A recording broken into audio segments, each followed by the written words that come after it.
Hi மக்களே, welcome to Charlene's cooking and baking. இன்றைக்கி பார்த்தீங்கன்னா ஒரு கரம் மசாலா அரைக்க போகிறோம். நான் எப்போயுமே வீட்டில் தான் அரைப்பேன்.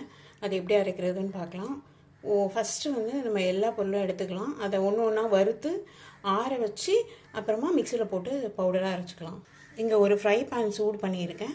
ஃபஸ்ட்டு அதில் வந்து பட்டை 10 கிராம் ஸ்லோவில் வச்சு சிம்மில் வச்சு நல்லா வறுத்துக்கலாம், வாசனை வர வரைக்கும். அடுத்தது கிராம்பு, இது 20 கிராம்ஸ் எடுத்திருக்கேன். ஒரு 10 கிராம் கருப்பு ஏலக்காய், 10 கிராம் நட்சத்திர சோம்பு ஸ்டார் அனீஸ், அப்புறம் ஒரு 10 கிராம் மராத்தி முக்கு. இது எல்லாமே ஓரளவு ஈக்குவல் சைஸில் இருக்கிறதுனால ஒன்றா சேர்த்து வறுத்துக்கலாம்.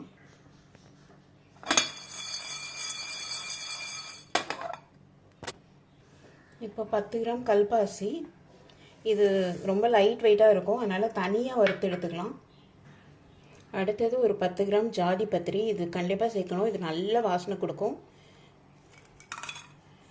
இதையுமே வறுத்துக்கலாம். நம்ம பச்சை ஏலக்காய் க்ரீன் கார்டமம், இது ஒரு 15 கிராம்ஸ் எடுத்திருக்கேன். இப்படி 1 பை 1 வறுத்து சேர்க்குறதுனால இதில் நல்ல வாசனையும் இருக்கும், ரொம்ப நாளைக்கு ஷெல்ஃப் லைஃபும் இருக்கும், கெட்டு போகாமல் இருக்கும். ஒரு 10 கிராம் பிரியாணி இலை பே லீஃப், 25 கிராம் சோம்பு கண்டிப்பாக போடணும், அப்போ தான் நல்ல வாசனை வரும்.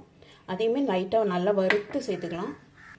அப்படியே பொரியுவேன், பொரியிற சத்தம் கேட்குது இல்லையா, அப்போ அந்த ஸ்டேஜில் நம்ம எடுத்து பிளேட்டுக்கு மாற்றி.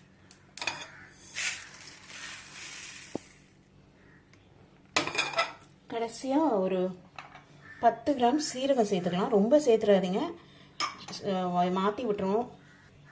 சீரகமும் பொரிய ஆரம்பிப்பான், அந்த ஸ்டேஜில் நம்ம எடுத்து பிளேட்டுக்கு மாற்றிக்கலாம். இது பார்த்திங்கன்னா எல்லாத்தையும் வறுத்து சேர்த்தாச்சு. இதை நல்லா ஆற வச்சுக்கணும்.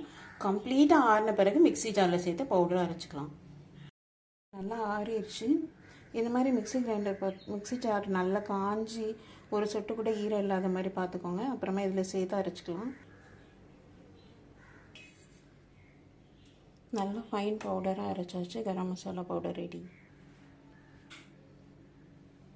இது மாதிரி நல்லா கழுவி சுத்தம் பண்ண பாட்டிலில் போட்டு ஏர்டைட்டாக மூடி வச்சுட்டா ரொம்ப நாளைக்கு வாசனையாகவும் இருக்கும், கெட்டு போகாமையும் ஷெல்ஃப் லைஃபும் நிறைய வரும்.